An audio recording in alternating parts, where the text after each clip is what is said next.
So hi, this topic is about moment of inertia. ये moment of inertia क्या होता है, इसको हम लोग अंडरस्टैंड करने की कोशिश करेंगे। तो moment of inertia rotational mechanics में यूज किया जाता है। ओके, ट्रांसलेशनल मैकेनिक्स में अगर काइनेटिक एनर्जी के बारे में बात करें तो हम हाफ mv² बोलते हैं। But in case of rotational mechanics kinetic energy जो होती है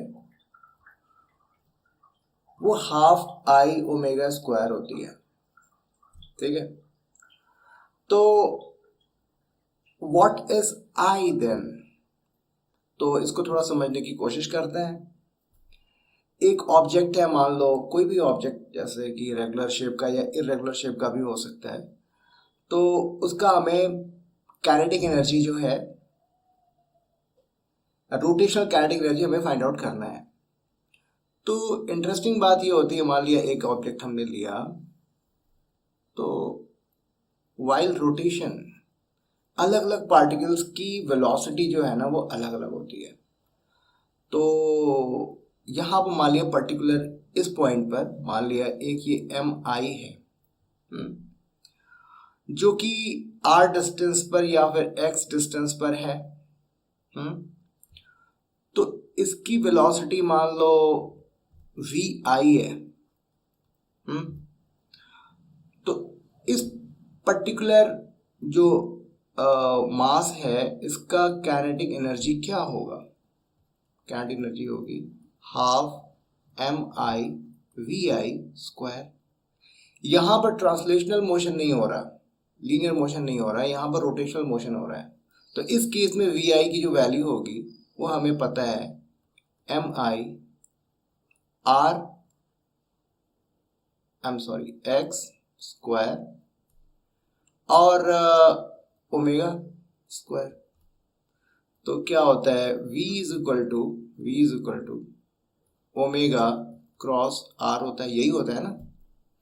परफेक्ट। तो यहां पर हमने क्या किया, M I X square omega square, omega की वैल्यू जो है कांस्टेंट होगी, हाफ ओमेगा स्क्वायर को आप जो कांस्टेंट वैल्यूज है उनको आप अलग कर लो, एम आई और ये एक्स स्क्वायर। तो ये x वेरी कर रहा है और एम आई जो है वो अलग अलग डिस्टेंस पे जो मास के पार्टिकल्स हैं, जो मास पार्टिकल हैं, उनकी वैल्यू दी हुई है। ठीक है ना। तो इस तरीके से इस पोर्शन को जब हम समेशन करेंगे, इस पूरे पोर्शन को समेशन करेंगे सिस्टम लेवल पे, एम आई आर आई का square, it comes out to be equivalent to I. इसी एक्सप्रेशन को हम, इसी summation of M I R I square को ही हम क्या कहते हैं, मोमेंट ऑफ इनर्शिया। ठीक है। तो रोटेशन के केस में इस पोर्शन को हमने आई से रिप्लेस कर दिया, तो के ई की वैल्यू क्या हो गई, half I omega square. I hope आपको ये बात समझ में आई होगी। तो क्या हमें इस वक्त जो हम स्टडी कर रहे हैं, क्या हमारा पर्पस काइनेटिक एनर्जी को स्टडी करने का है? नहीं, हमारा टॉपिक मोमेंट ऑफ इनर्शिया है और इसे हम लोग जो है अभी अलग अलग बॉडी के लिए मोमेंट ऑफ इनर्शिया हम लोग फाइंड आउट करने की कोशिश करेंगे। ठीक है। तो moving on to the next page, ये अलग अलग ऑब्जेक्ट्स हैं, जैसे कि uniform rod about a perpendicular bisector. तो जैसा कैसा दिखेगा, ये मान लिया ये एक्सिस है और ये एक ऑब्जेक्ट है जिसको रोटेट कर रहे हैं हम ऐसे, ओमेगा उसकी एंगुलर वेलोसिटी ओमेगा है। ठीक है। तो इस केस में आई की वैल्यू क्या होगी, ये हमें फाइंड आउट करना है। सेकेंड केस क्या है कि इसी तरीके से मान लिया एक रेक्टेंगुलर शेप का ऑब्जेक्ट है और इसका रोटेशन हो रहा है अराउंड अ फिक्स एक्सिस, इसका एक्सिस फिक्स है और ओमेगा से ये रोटेट हो रहा है। इस केस में आई की वैल्यू क्या होगी, M I of a circular ring, तो मान लिया ये हुआ और ऐसे ये सर्कुलर रिंग जो है रोटेट हो रही है, इसकी मोमेंट ऑफ इनर्शिया क्या होगी? सिमिलरली अगर एक सर्कुलर प्लेट है, पहले केस में तो ये रिंग था यानी कि अंदर कुछ भी नहीं था, अगर ये प्लेट हुआ तो उस केस में उसकी मोमेंट ऑफ इनर्शिया क्या होगी? ऑलराइट, फिफ्थ केस में क्या हमें कैलकुलेट करना है? ये मेरा एक हॉलो सिलेंडर है, हॉलो सिलेंडर है, please pardon my poor drawing, बहुत अच्छी ड्राइंग तो नहीं है मेरी। तो हॉलो सिलेंडर की और इस एक्सिस के अराउंड ये घूम रहा है ऐसे, तो इसका एम आई क्या होगा, मोमेंट ऑफ इनर्शिया क्या होगा, ये हमें कैलकुलेट करना है। अगर उसी सिलेंडर को हमने अगर सॉलिड बना लिया तो उस केस में मोमेंट ऑफ इनर्शिया हमें 6 जो केस है जो मैंने हाईलाइट किया हुआ है, जो बता रखा है यहाँ पे, उसका मोमेंट ऑफ इनर्शिया हमें फाइंड आउट करना है। सिमिलरली 7th केस में एक हॉलो स्फेयर है, अभी तक हमने रिंग के बारे में बात की, प्लेट के बारे में बात किया, अब जा करके हम स्फेयर के बारे में बात कर रहे हैं और ये स्फेयर बिल्कुल हॉलो है, उसका मोमेंट ऑफ इनर्शिया क्या होगा? और मान लिया अगर इसी स्फेयर को हमने फिल कर दिया, एक सॉलिड बना दिया स्फेयर, तो उसका मोमेंट ऑफ इनर्शिया क्या होगा? यानी ढेर सारी चीज़ें हमें इस सेशन में करनी है। ये थोड़ा सा वीडियो लंबा हो सकता है, लेकिन टुकड़ों में वीडियो बनाने का कोई फ़ायदा नहीं है, एक ही सेशन में इसको ख़त्म कर देते हैं, ज़्यादा अच्छा है। तो all right, let me try on the first part, जो कि अभी जिस पर मैं काम करना शुरू कर रहा हूँ। ये मेरा एक्सेस है और ये एक रॉड है, ठीक है, जो कि अपने एक्सेस के अराउंड घूम रहा है।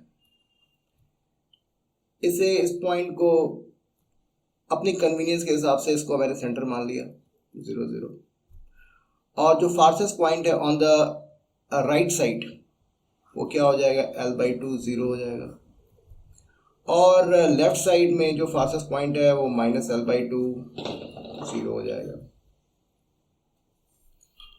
तो इसकी हमें आई की वैल्यू निकालनी है, तो ऐसा करते हैं, एक x डिस्टेंस पर एक छोटा सा dm फाइंड आउट करते हैं, और उस dm की वैल्यू हम जो है, dm की वैल्यू जो होगी, it will be function of x, ठीक है, it will be function of x। तो उसको हम लोग पहले कैलकुलेट करते हैं, उसके बाद हम लोग di कैलकुलेट करेंगे, और उसके बाद फिर उसको इंटीग्रेट करके i की वैल्यू निकाल लेंगे, ठीक है। तो इट साउंड्स गुड, ये प्लान तो सही लग रहा है। तो in order to find dm, पहले तो ये आप देख लो कि मास पर यूनिट लेंथ कितनी होगी। तो अगर L लेंथ के रॉड का मास m है, तो पर यूनिट लेंथ इसका वेट क्या होगा, m/L, यानी यूनिट लेंथ का जो रॉड होगा उसकी जो मास होगी वो m/L होगी। अगर dx डिस्टेंस का एक पोर्शन है जिसको हम dm कह रहे हैं, इसका मास कितना होगा, मास ऑफ dx लेंथ, तो m/L dx, ये हुआ। तो एक छोटे से पार्टिकल को हमने लेंथ के फंक्शन में रिप्रेजेंट कर दिया, ठीक है। तो उसका मास को हमने फाइंड आउट कर लिया है, उसकी डिस्टेंस को हमारे पास पहले से ही है, तो at least we can calculate di इस पोर्शन का। तो क्या होगा, m/x i² होगा। तो m क्या है, dm की वैल्यू क्या है, m अपॉन एल dx, और xi क्या है, x डिस्टेंस पर लोकेटेड है, ठीक है। तो di, तो एक काम करते हैं, इसे di को हम लोग इंटीग्रेट कर देंगे। di सारे के सारे जितने भी पार्टिकल्स हैं उनके moment of inertia find out करेंगे, और इस तरीके से सारे मोमेंट ऑफ इनर्शिया को हम सम अप कर देंगे। तो अच्छा लग रहा है देख करके, बहुत अच्छी बात है। m अपॉन एल dx, और एक्स स्क्वायर होगा ना, और ये एक्स स्क्वायर हो गया। थोड़ा सा अरेंज कर लेते हैं, इसको इंटीग्रेट करना होगा। तो कहाँ से कहाँ तक होगा, -l/2 to l/2। तो m अपॉन एल, ये तो कांस्टेंट है, x square dx -l/2 to l/2। तो m अपॉन एल, और एक्स स्क्वायर का इंटीग्रेशन क्या होगा, एक्स क्यूब अपॉन 3, है ना। जैसा कि हमें पता है X to the power n को इंटीग्रेट करते हो तो क्या आता है, X to the power n+1 divided by n+1, ठीक है। चूंकि ये डेफिनेट इंटीग्रल है इसलिए कांस्टेंट की कोई मतलब नहीं है, तो यहाँ पर क्या करेंगे, 3 कर देते हैं, और ये हो गया एक्स क्यूब और l/2 -l/2, ठीक है। तो m अपॉन 3l, ये हो गया l³ divided by 8 minus l³ upon 8, यानी कि माइनस माइनस क्या हो जाएगा, प्लस l³ अपॉन 8। तो अभी तक सब कुछ ठीक ठाक लग रहा है, तो मैं एक काम करता हूं, इसको नेक्स्ट पेज पर लेके चलते हैं, और फिर उसको फर्दर कैलकुलेशन कर लेंगे। तो यहाँ पे, हाँ, ये मेरा i हो गया, तो i की वैल्यूज को सॉल्व कर लें, m upon 3l and 2 times l³ upon 8। तो l से ये l कैंसिल हुआ तो ये हो जाएगा स्क्वायर, ठीक। तो और ये क्या हो गया, 2 से 8 कैंसिल हुआ, ये हो गया 4। तो ml² अपॉन 12। तो i की वैल्यू कितनी आई, ml² अपॉन 12। आई होप ये एक्सप्लेनेशन आपको समझ में आया होगा, ठीक है। तो आगे बढ़ें, क्योंकि काम बहुत ज़्यादा है, इसे फटाफट काम खत्म करते हैं। Moment of inertia of rectangular plate about a line parallel to an edge and passing through the center। Okay, तो एक नए पेज पे करते हैं। एक मेरा रेक्टेंगुलर शेप में है ये प्लेट, और इसे ऐसे ओमेगा इस तरीके से रोटेट हो रहा है। लेंथ क्या है इसकी, l है, और इसकी ब्रेथ है b, तो ये क्या हो गया, l/2, और इधर भी हो गया l/2।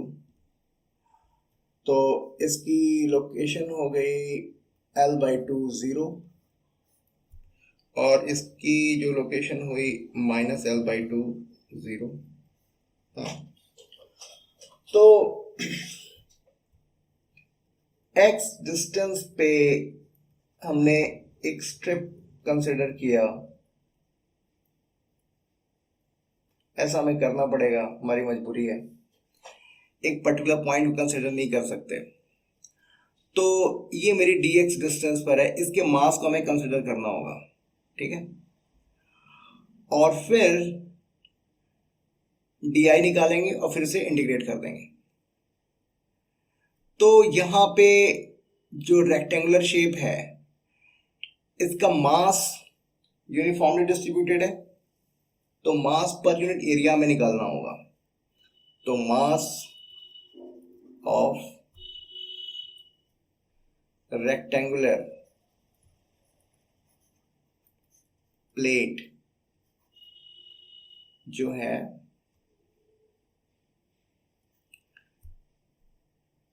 पर यूनिट एरिया, क्योंकि लेंथ वाइज तो हम कर नहीं सकते, एरिया ही में कंसिडर करना होगा, m upon A B, M upon L B. ठीक है, ठीक है। ये जो स्ट्रिप हमने कंसिडर किया, इसका मास हमें निकालना है। तो mass of a strip of length dx, ठीक है, और लेंथ बाई ds हुई और ब्रेथ क्या हुई, वो b होगी, उसमें तो कोई फर्क नहीं है। तो क्या हो जाएगा, m upon L B into dx multiplied by b। ठीक है ना, इसका एरिया हमें निकाल लिया, क्योंकि हमें एरिया के टर्म्स में ही सोचना है। b और b इट गेट्स कैंसल्ड, तो m अपॉन एल dx। तो this way we have calculated the value of mass. और डिस्टेंस कितनी है, x डिस्टेंस पर है, तो di की वैल्यू तो निकल गई, m अपॉन एल dx, और ये एक्स स्क्वायर। तो सब कुछ बढ़िया दिख रहा है, कहीं कोई प्रॉब्लम नहीं है। मुझे तो सब कुछ ठीक दिख रहा है। m upon L X square dx, तो i की वैल्यू क्या हो जाएगी, i की वैल्यू होगी m upon L X square dx minus l by two to l by two. ठीक है, ये बिल्कुल एक्स स्क्वायर डी एक्स और definite integral minus l by two to l by two, ये जो लास्ट हमने कैलकुलेशन करी है बिल्कुल इसी तरीके का है। आप यहाँ पर देख लो, एक्स स्क्वायर डी एक्स, तो हाँ एक्स स्क्वायर डी एक्स, तो फटाफट यानी कि अपना काम बनता नजर आ रहा है। m अपॉन एल और एक्स क्यूब अपॉन 3 और l upon 2 minus l upon 2, तो m अपॉन 3l, और ये हो गया l cube upon 8 plus l cube upon 8। तो इस तरीके से 2 times m l square upon 12। ठीक है, तो एम एल स्क्वायर अपॉन 12 आया। तो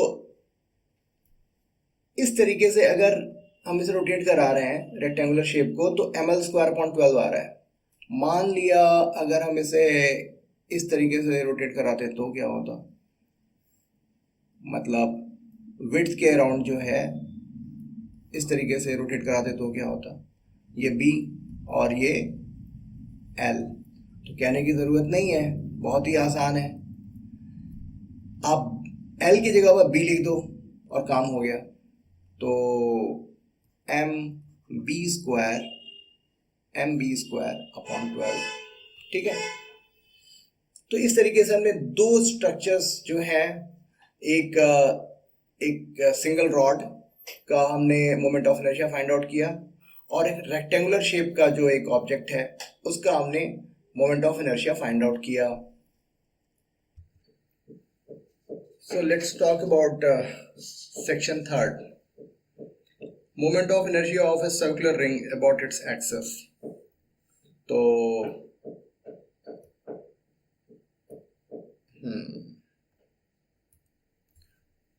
एक रिंग है जो कि अपने एक्सिस के अराउंड घूम रही है। इसका हमें moment of inertia find out करना है।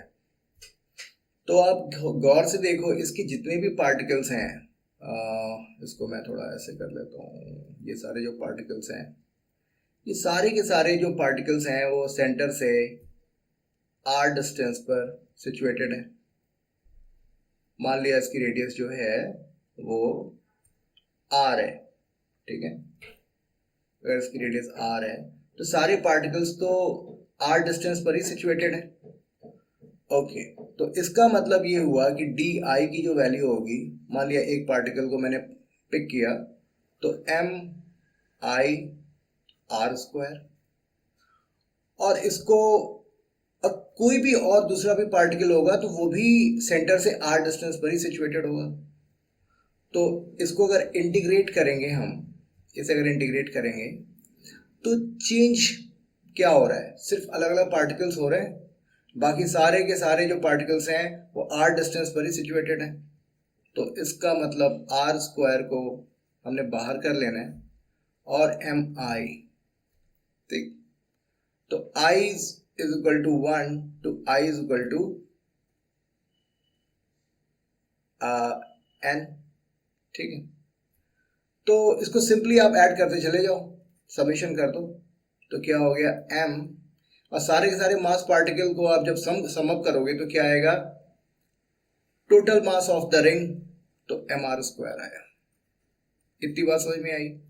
तो यानी कि इस सर्कुलर रिंग का मोमेंट ऑफ इनर्शिया क्या हुआ, एम आर स्क्वायर, ठीक है। नेक्स्ट सेक्शन के बारे में बात करते हैं। ऐसा करते हैं कि इसे एक प्लेट बना देते हैं। ये इसके अंदर जो पोर्शन है, जो उसकी बाउंड्री है, उसके अंदर भी मास है, पार्टिकल्स हैं, ठीक है। तो यहाँ पे अलग अलग पार्टिकल्स अलग अलग डिस्टेंस पर हैं, ठीक है। तो अभी हम ये नहीं कह सकते कि all particles are situated at the same distance from centre, ठीक है। तो मान लिया कि एक सिनेरियो है कि x डिस्टेंस पे एक पतली सी रिंग हमने बना ली, ठीक है, और उसका डी आई पहले हम कैलकुलेट करेंगे और फिर उसे इंटीग्रेट कर देंगे। तो इस प्लेट का मास पर यूनिट एरिया, तो केस नंबर 3 तो हमारा हो गया, और 4th case now we are discussing. तो मास पर यूनिट एरिया क्या होगा, m upon pi R square, m upon pi R square. तो एक हमने रिंग विजुलाइज की है यहाँ पे, और वो रिंग जो है, कुछ ये रिंग है और इसकी विड्थ कितनी है, वो dx है। इस रिंग की विड्थ जो है वो dx है, और ये x डिस्टेंस पर सिचुएटेड है, और ये इसकी dx विड्थ हुई। तो इस पोर्शन, इस पूरे रिंग का मास कितना होगा, तो इसका पहले हमें एरिया निकाल लेना है, क्योंकि भाई एरिया के टर्म्स में ही मास को हमें कैलकुलेट करना है। तो इसका एरिया क्या होगा, एरिया ऑफ दिस रिंग जो होगा 2 पाई x dx। तो area, I am sorry, mass of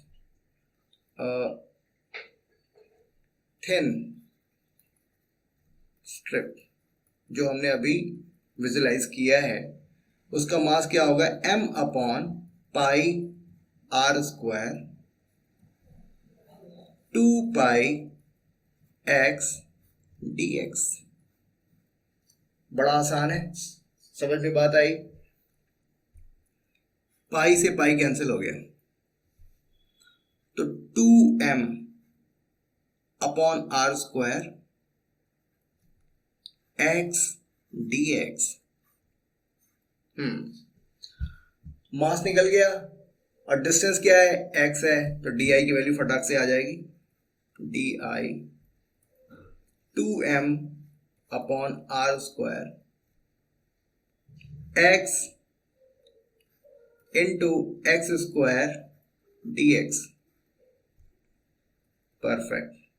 तो i की वैल्यू क्या होगी, इंटीग्रेशन ऑफ di, है ना, तो 2m upon are square X cube dx, और x will vary from 0 to capital R, तो 2m upon are square x to the power 4 upon 4, 0 to capital R, कितना आया, 2m upon are square 1 upon 4 r to the power 4। Perfect, ये गया 2 हुआ, 2 से ये 4 cancel हुआ, तो ये हो गया half m r square, half m r square. ठीक है, तो इसका मतलब ये हुआ कि अगर ये एक सर्कुलर प्लेट हुआ तो उस केस में, सर्कुलर प्लेट के केस में इसका I की वैल्यू क्या होगी, m r स्क्वायर अपॉन 2। ठीक है, आई होप ये दो रिजल्ट्स आपको समझ में आ रहे हैं, बिल्कुल रिलेटेड है। ठीक है, सो अभी हमें कुछ और केसेस भी सॉल्व करने हैं, we have long way to go. Okay, तो moment of inertia of a uniform circular plate about its axis। तो ठीक है भाई, आई गेस, तो मान लिया एक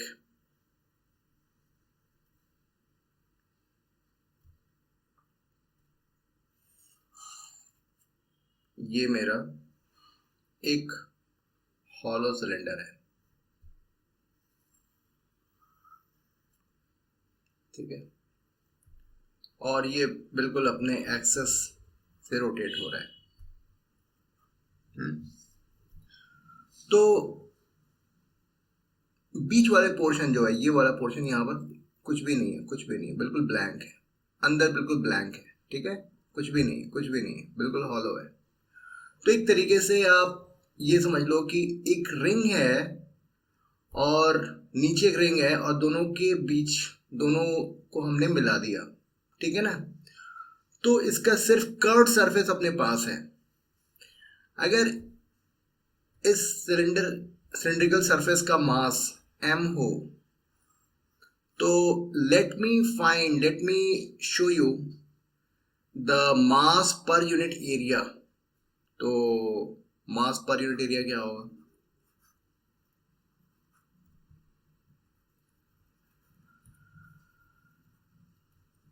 m अपॉन 2 पाई r h, m अपॉन 2 पाई r h। ठीक है, इस स्ट्रक्चर में जितने भी पार्टिकल्स होंगे, जैसे ये सारे कोई भी पार्टिकल जो है यहाँ पर सरफेस पे, ये all particles are lying, they are situated at r distance from their centre. तो सारे पार्टिकल्स जो भी हमारे dm हैं, या फिर और यू कैन से mi, ये r डिस्टेंस पर सिचुएटेड है। तो di की वैल्यू क्या होगी फिर, mi r स्क्वायर। तो i की वैल्यू क्या होगी, इंटीग्रेशन ऑफ di, तो mi r स्क्वायर। तो यहां पर i is equal to 1 to i is equal to n, मान लिया n है, तो इन सबको हमें सम अप कर देना है। r तो हमारा कांस्टेंट है, तो summation of i is equal to 1 to i is equal to n mi, इस सारे को हमने सम अप किया तो वैल्यू क्या आएगी, मास ऑफ द सिलेंडर। तो यानी कि I की वैल्यू हुई m r स्क्वायर। ठीक, परफेक्ट परफेक्ट। ओके, इसी डिस्कशन को हम लोग थोड़ा सा और आगे बढ़ाते हैं।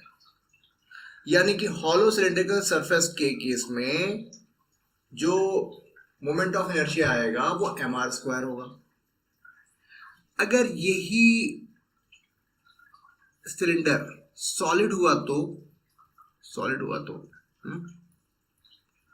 तो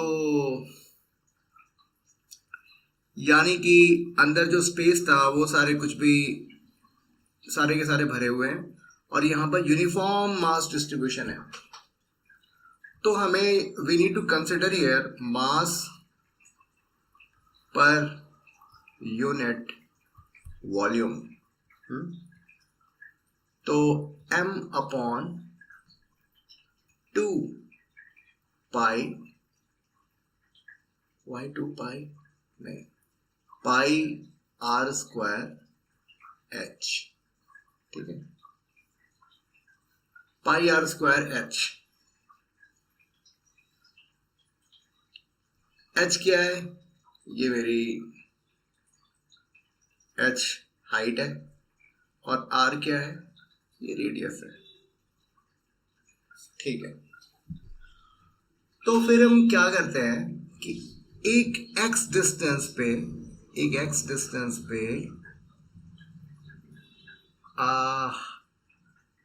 एक सिलेंडर कंसिडर करते हैं जिसकी विड्थ जो है वो dx है और उसके वॉल्यूम को हम लोगों को कंसिडर करना है।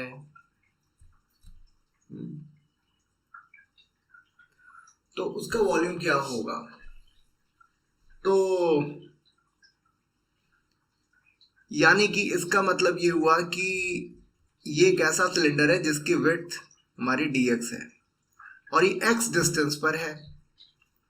तो इसको थोड़ी सी डायग्राम इसका बना लेते हैं। ये कुछ ऐसा हुआ, इसकी विड्थ dx है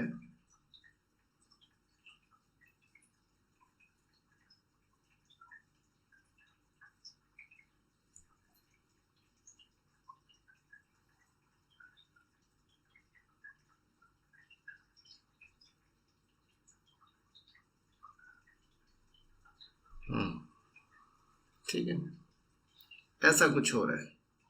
आई होप आपको ये जो मैं डायग्राम बना रहा हूँ बहुत ही परफेक्ट शेप में नहीं बना रहा हूँ, लेकिन आई होप आपको ये समझ में आ रही होगी बात।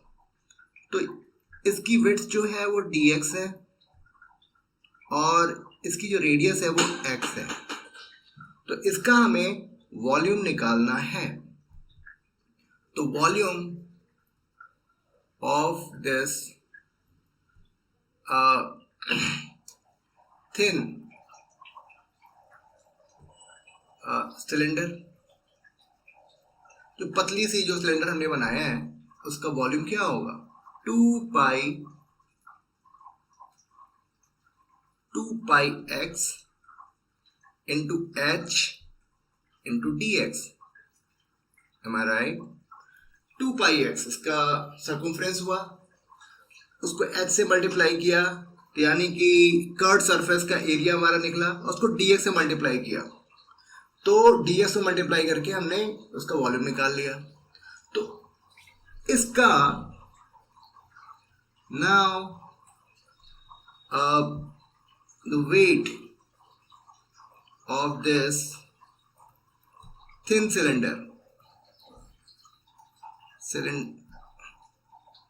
cylindrical surface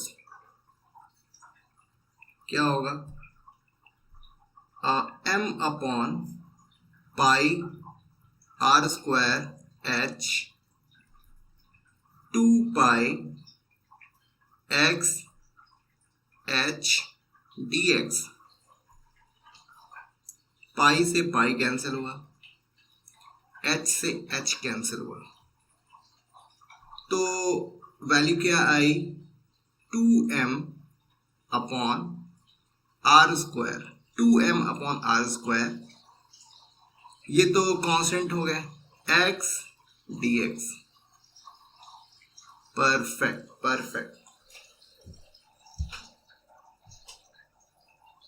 ओके, m तो आ गया, तो आसानी से हम di की वैल्यू फाइंड आउट कर लें। ठीक है, तो एक हॉलो सिलेंडर है, उसका हमें मोमेंट ऑफ इनर्शिया क्या होगा एम आर स्क्वायर। तो m की वैल्यू दी हुई है, r की वैल्यू हमारी x है, तो let's do it now. 2m upon are square x dx, 2m upon are square x dx, ये तो मेरा m हुआ, और x स्क्वायर ये हो गया मेरा डी आई की वैल्यू क्या हो जाएगी भाई, आई की वैल्यू होगी डी आई को हमें इंटीग्रेट कर देना है, तो 2m upon are square X cube D X, इसे इंटीग्रेट कर देते हैं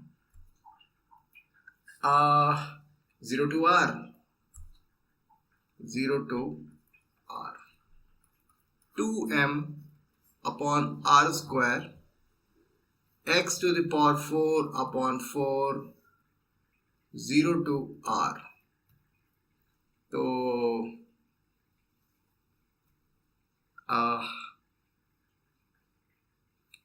ये 2 से ये कैंसिल हुआ, तो m 2r square r to the power 4, तो m r स्क्वायर अपॉन 2। ठीक है, तो जो सॉलिड सिलेंड्रिकल स्ट्रक्चर हुआ उसका आई की वैल्यू क्या आई एम आर स्क्वायर अपॉन 2। ठीक है, आई होप आपको ये बातें समझ में आई होंगी। Very nice. तो अभी हम लोग काफी आगे निकल चुके हैं, ऑलमोस्ट सारे स्ट्रक्चर्स हमने कंप्लीट कर लिया है, कुछ और भी स्ट्रक्चर्स बचे हुए हैं, थोड़ा सा उनको भी स्टडी कर लेते हैं। तो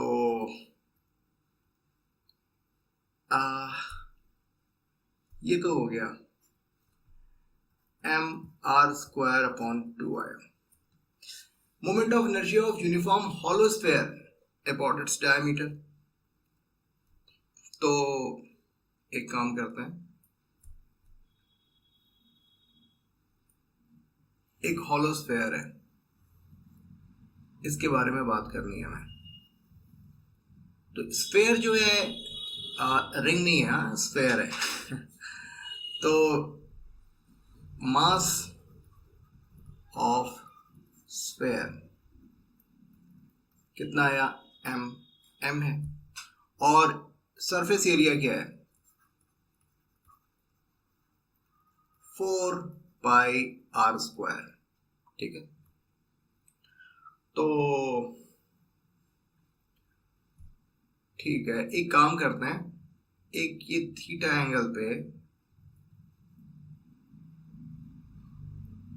एक dx थिकनेस का एक हमने क्या किया, एक स्ट्रिप कंसिडर करी, एक रिंग जैसा। ठीक, और ये ऐसी पतली पतली रिंग्स बना करके हमें पूरा हम स्फीयर बना सकते हैं, बड़ा आसान है। तो एंगल जैसे जैसे हमारा चेंज होगा उस हिसाब से ये जो पतली पतली रिंग्स हैं उनके रेडियस चेंज होते चले जाएंगे। ठीक है, क्या होंगे R cos theta, R cos theta. ठीक है ना, उसका जो हॉरिजॉन्टल कंपोनेंट होगा वही उस रिंग का रेडियस होगा, और ये थीटा जो वेरी करेगा वो 0 से 180 डिग्री तक वेरी करेगा। परफेक्ट। तो मास पर यूनिट एरिया, तो m/4πr² हुआ। ठीक, तो एरिया ऑफ द थिन जो रिंग है जो हमने कंसिडर किया है यहाँ पे, उसका एरिया क्या होगा? तो 2πr cos थीटा, ठीक है, इंटू dx। क्या dx जो थिकनेस है, जो tx थिकनेस है, क्या उसे हम रेडियस के और थीटा के फॉर्म में लिख सकते हैं? बिल्कुल लिख सकते हैं सर, क्यों नहीं लिख सकते। 2πr cos theta r d theta, ठीक है, तो 2πr²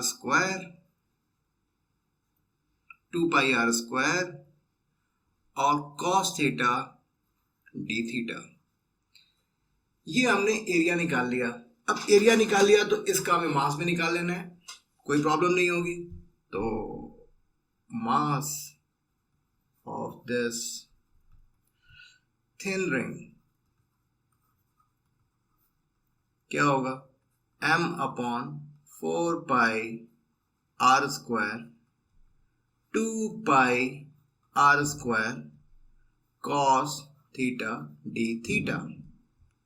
पाई से पाई कैंसिल हुआ, 2 से ये 2 हुआ, r² से r² कैंसिल हुआ, तो m/2 cos theta d theta.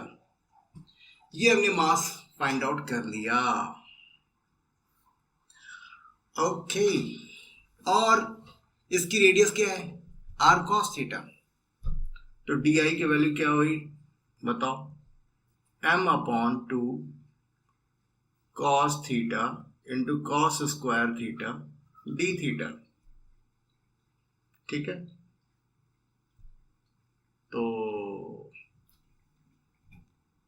तो फिर m/2 इसे हमें इंटीग्रेट करना होगा, cos theta cos² theta d theta, और इक्वल टू di को इंटीग्रेट कर देंगे तो ये i आ गया। यहाँ पे एक छोटी सी मिस्टेक हो गई है, r² को हमने इंट्रोड्यूस नहीं किया है।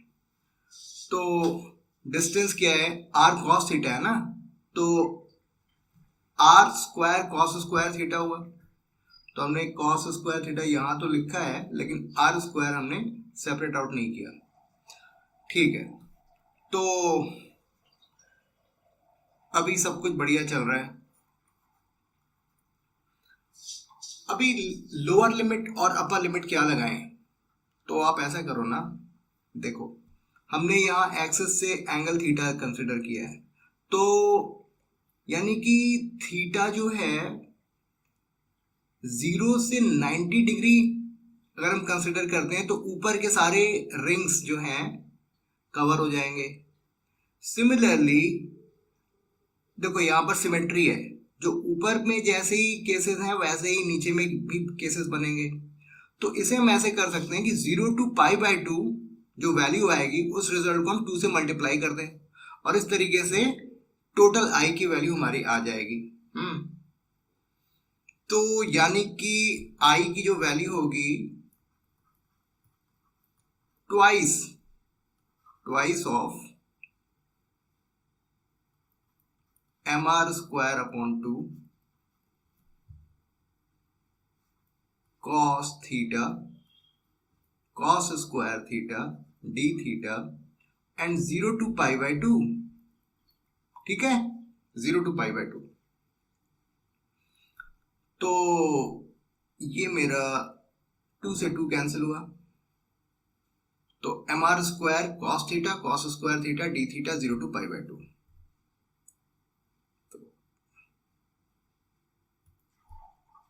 i की वैल्यू हुई mr² 0 to π/2 cos theta cos square theta D theta. यही हुआ, मेरे ख्याल से यही हुआ, 0 to π/2। ठीक है, अब यहां पर एक सब्स्टिट्यूशन मेथड हम लोग यूज कर लेते हैं, लेकिन फॉर दैट हमें कॉस थीटा को साइन थीटा में कन्वर्ट करना पड़ेगा। m square 0 to π/2 cos theta 1 minus sine square theta D theta. यहां पर जिन्हें सब्स्टिट्यूशन मेथड नहीं पता है उसे थोड़ा सा उन्हें दिक्कत आ सकती है, बट ज्यादा मुश्किल नहीं है ये। Assume sine theta is equal to T, तो cos theta D theta is equal to D T, और ये कॉस थीटा डी थीटा को हम डी टी से रिप्लेस कर देंगे। अच्छा, क्या लिमिट पर फर्क पड़ेगा? बिल्कुल पड़ेगा। when theta was zero तो साइन थीटा की वैल्यू कितनी हो जाएगी? ये भी 0 हो जाएगी, and that would be value of t। when theta is equal to π/2 तो साइन π/2 क्या हो जाएगा? 1 हो जाएगा, और ये t की वैल्यू हो जाएगी। तो यानी कि इसके इक्विवेलेंट, जिसकी लिमिट में जो चेंजेस आएंगे वो mr square 0 to 1 minus T square D T. अच्छी बात है, mr स्क्वायर ये हो गया t minus T cube upon 3, 0 to 1 mr square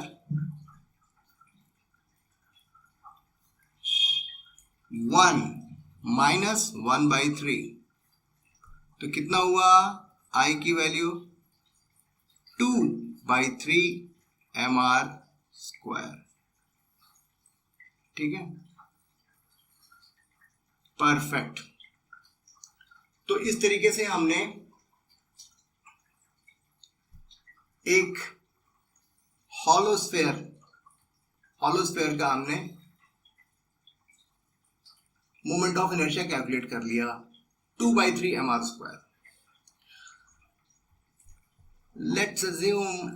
let's consider another case. इसमें ये जो स्फेयर है वो सॉलिड है, ठीक। तो उस केस में क्या हमारा मोमेंट ऑफ इनर्शिया होगा, तो इसको भी कर लेते हैं।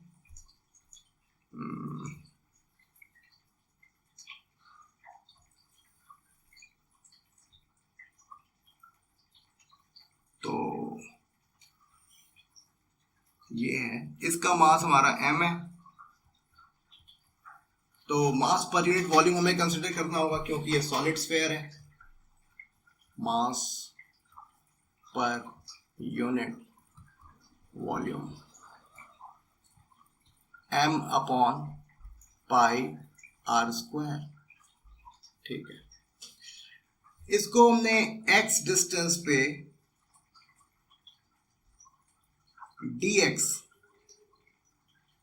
विड्थ का एक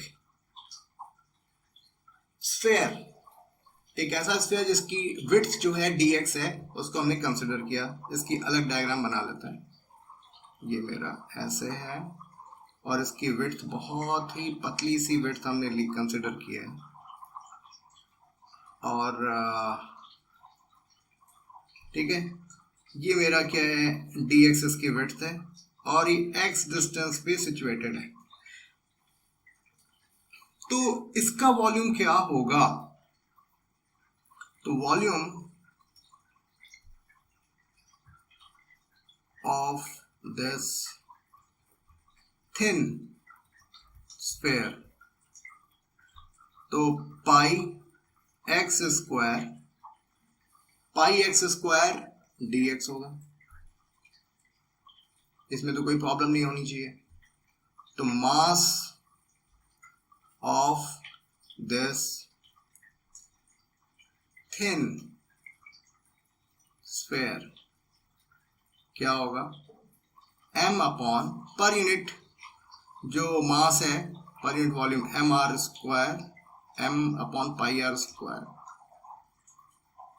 अरे नहीं, पाई आर स्क्वायर थोड़ी होगा, 4/3 pi R square, pi R cube होगा ना। अगर ये स्फेयर है और ये सॉलिड स्फेयर है तो mass per unit volume 4/3 pi R cube होगा। I am extremely sorry guys, 3m/4 pi R cube. शायद मैं थोड़ा थक गया हूँ, बहुत सारे एक्सप्रेशंस को हमने डिराइव किया है ना, तो ठीक है, मैं फटाफट इसे खत्म करने की कोशिश करता हूँ।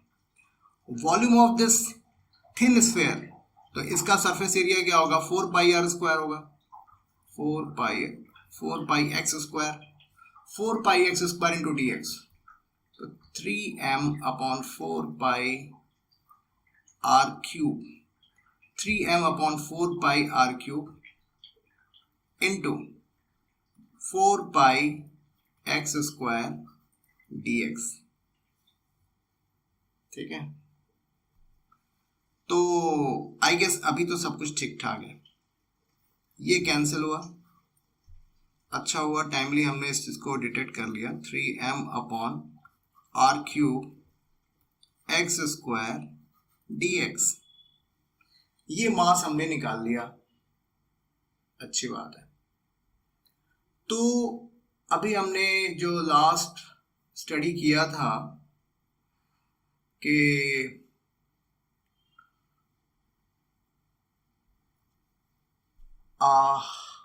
हाँ, मास पर यूनिट वॉल्यूम,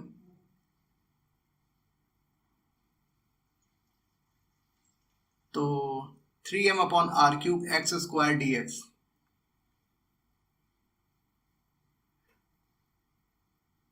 इस स्ट्रक्चर की अभी हमने फाइंड आउट किया था कि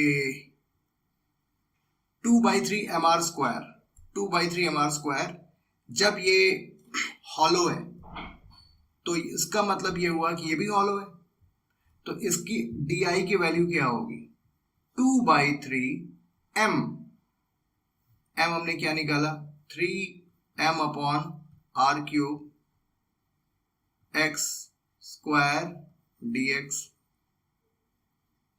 और 2/3 mr स्क्वायर होता है ना, तो x स्क्वायर। आई होप ये बात आपको समझ में आई। ठीक है, ये हमने 2/3 कहां से लिया, आप लास्ट जो एक्सप्रेशन है i = 2/3 mr स्क्वायर, इसी को हमने यूज किया है यहां पे। तो 3 से 3 कैंसिल हुआ, तो 2m/r क्यूब x⁴ dx, तो i की वैल्यू क्या हो जाएगी, di का इंटीग्रेट कर दो, तो 2m/r cube 0 to capital R x⁴ dx, 2m/r cube x⁵ divided by 5, 0 to r, तो वैल्यू क्या आई, i की 2/5 m/r cube r⁵, hence i की वैल्यू जो है 2/5 mr स्क्वायर। ठीक है, इस तरीके से हमने सॉलिड स्फेयर का भी moment of inertia find out कर लिया। ठीक है, आई होप आपको ये सारी चीज़ें जो मैंने आपको एक्सप्लेन की है, बहुत ही आसान शब्दों में एक्सप्लेन किया है, मुझे पूरी उम्मीद है कि आपको समझ में आई होगी। So thank you very much.